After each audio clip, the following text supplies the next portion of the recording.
Money pledges grabbed the spotlight again at COP28 in Dubai as delegates turned their focus on the yawning gap in the need for climate finance and what's on offer.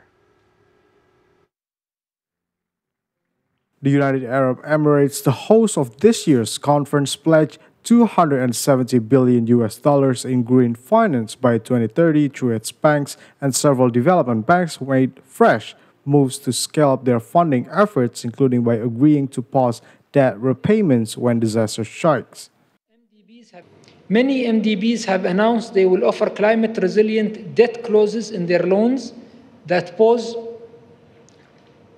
a country's debt when it's hit by a natural disaster.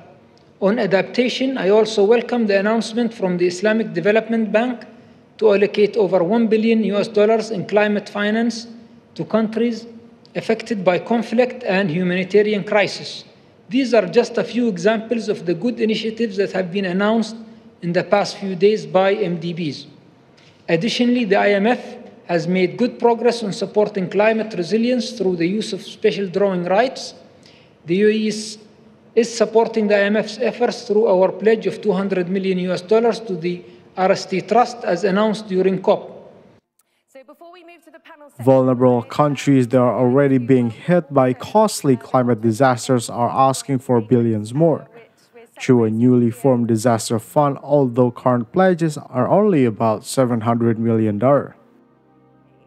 Very significant change in the role of the IMF. Today, we are a systemically significant institution in the fight against climate change because climate shocks are macro-critical. They affect macroeconomic and financial stability.